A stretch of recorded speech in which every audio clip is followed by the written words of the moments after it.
قوم سبا کون تھی، عذاب الہی ان پر کیوں آیا؟ ایک ایسی قوم جس کی خوشحالی کی مثالیں دی جاتی تھی اور تباہی بربادی ایسی ہوئی کہ وہ تباہی بربادی بھی رہتی دنیا کے لیے مثال بن گئی۔ سب سے پہلے جانتے ہیں کہ سبا یہ کیا تھا۔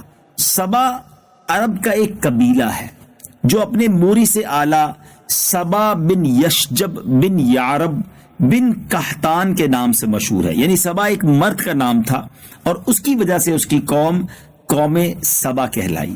اس قوم کی بستی یمن میں، اس کا مطلب یہ قوم رہتی تھی شہر صنعاء سے 6 میل کی دوری پر۔ اس آبادی کی ایک کمال کی بات آپ کو بتاؤں، دنیا میں بڑا لوگ چاہتے ہیں کہ ایسی جگہ جائیں جو پرفضا مقام ہو، جہاں پر مچھر وغیرہ نہ ہو، مکھیاں نہ ہو، آب و ہوا فریش ہو، گرد و غبار نہ ہو، پولیوشن نہ ہو۔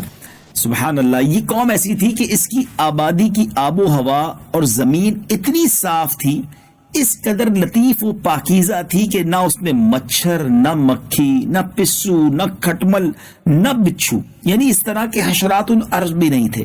زبردست آب و ہوا تھی، بلکہ یہاں کا موسم بھی بڑا ماڈریٹ تھا، بڑا زبردست کلائمیٹ تھا، نہ زیادہ گرمی ہوتی نہ زیادہ سردی ہوتی۔ اس علاقے کے بارے میں یہ بھی کہا جاتا ہے کہ اس کی پاکیزگی کا عالم یہ تھا اس علاقے کی کہ اگر کہیں دوسرے علاقے کا کوئی شخص اس شہر سے گزر جائے اور اس کے کپڑوں میں جوئیں ہوں تو وہ جوئیں بھی ساری مر جاتی تھی، یعنی اگر وہ کچھ پرابلم لے کر آتا تھا تو وہ پرابلم بھی اس کے جسم سے دور ہو جاتی تھی۔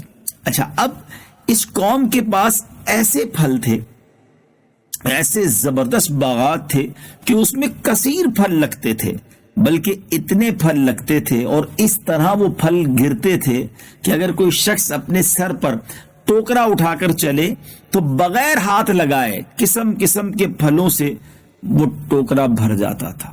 امیجن کریں، شاید آج تو دنیا میں ایسی جگہ نہیں ہے۔ یقیناً بڑے پرفضا مقامات ہیں، بڑے خوبصورت مقامات ہیں، اللہ کی شان اور اس کی قدرت کے نظارے آج بھی دیکھنے کو ملتے ہیں، مگر قوم سبا کو اللہ نے ایسی خوشحالی دی، ایسی آب و ہوا دی، اتنے زبردست پھل اور باغ عطا فرمائے، بڑے لوگ خوشحال تھے، آرام، سکون، پیشنس کی لائف تھی، بڑی زندگی کے مزے تھے۔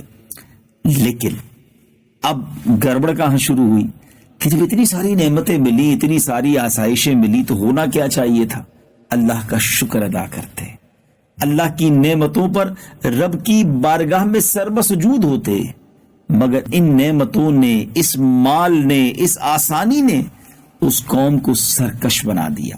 وہ قوم جو ہے وہ معاذ اللہ تکبر میں مبتلا ہو گئی اور کچھ اپنے آپ کو سمجھنے لگی۔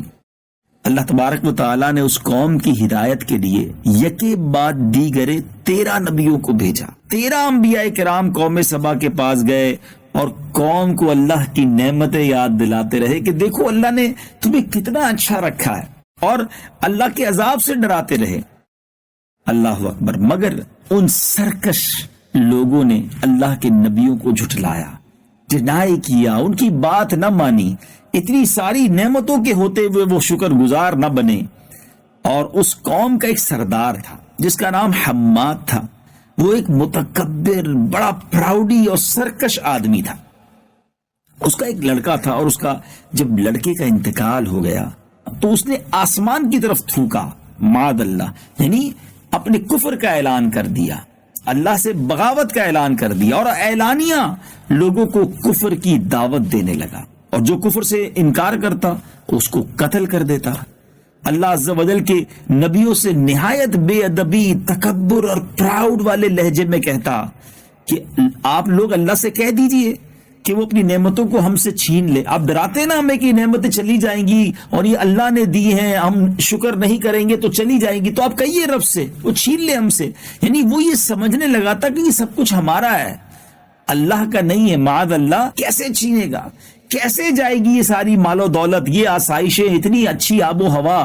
لوگ مثالیں دیتے ہیں آل اوور دا ورلڈ، اس علاقے کی جناب خوبصورتی کی مثالیں دی جاتی ہیں، سب ہم سے کیسے چھن سکتا ہے؟ اب جب اس حماد نے اس طرح تکبرانہ لہجے میں، عصیان سے بھرپور لہجے میں جب یہ کہا، اور اس کا عصیان، طغیان بہت بڑھ گیا، نافرمانی بہت بڑھ گئی، تو اللہ تعالیٰ نے اس قوم پر بڑا عجیب عذاب بھیجا۔ اس قوم پر سیلاب آیا، ناظرین، یہ سیلاب کیسے آیا؟ قوم سبا کی بستی کے کنارے پر پہاڑوں کے دامن میں بند باندھ کر، یعنی آج کل جو ڈیم بنائے جاتے ہیں کہ بڑے بڑے گیٹ لگا کر یا بڑی بڑی دیواریں لگا کر پانی کو روکا جاتا ہے اور اس پانی کا پھر استعمال کیا جاتا ہے، تو بڑے اچھے انداز میں بند باندھ کر ملکہ بلقیس نے 3 بڑے بڑے تالاب نیچے اوپر بنا دیے تھے تاکہ پانی سٹور رہے اور اس قوم کے کام میں آئے۔ مگر اللہ کی شان دیکھیں، ایک چوہے نے اللہ کے حکم سے اس بند کی دیوار میں سوراخ کر دیا۔ سوراخ تو چھوٹا سا تھا، چوہا کتنا بڑا سوراخ کرے گا، مگر اب وہ سوراخ بڑھتا رہا پانی کے پریشر سے، اور ایک بہت بڑا شگاف بن گیا، اور اس کے بعد بند کی دیوار ٹوٹی، اور ناگہاں بڑی تیزی کے ساتھ ایک بڑے ریلے کی صورت میں وہ سیلاب جو ہے اس بستی میں آ گیا۔ لوگ سکون سے گھروں میں بیٹھے تھے، چین کی بانسری بجا رہے تھے، کوئی ٹینشن نہیں تھی کہ اچانک ایسا سیلاب آیا کہ اس کے دھاروں نے اس بستی کو غارت کر دیا۔ ہر طرف بربادی اور ویرانی کا دورہ ہو گیا۔ جب یہ سیلاب آیا تو ساری مال و دولت، سارے باغات، سب کے سب اس میں غرق ہو گئے۔ اتنا زبردست سیلاب تھا کہ پوری بستی ریت کے تودے میں دفن ہو گئی۔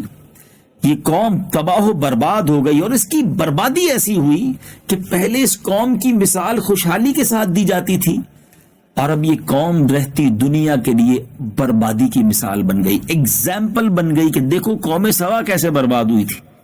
پھر ہوا کیا؟ عمدہ اور لذیذ پھلوں کے جو باغات تھے ان کی جگہ جھاؤ اور جنگلی بیروں کے خاردار اور خوفناک جنگل اگ گئے، اور یہ قوم عمدہ اور لذیذ پھلوں کو ترس گئی۔ اللہ اکبر! اس قوم کے بارے میں آتا ہے کہ ان کے خوبصورت باغوں کو ایسے 2 باغوں میں بدل دیا گیا جو کڑوے اور انتہائی بد مزہ پھل والے تھے۔ اس میں جو لوگ یعنی ان پھلوں کو کھا بھی نہیں سکتے تھے، ترس گئے کہ وہ قوم جس کے درخت پھلوں سے لدے رہتے تھے لذیذ، اب وہ کڑوے پھلوں والے درخت اور باغات بن چکے تھے۔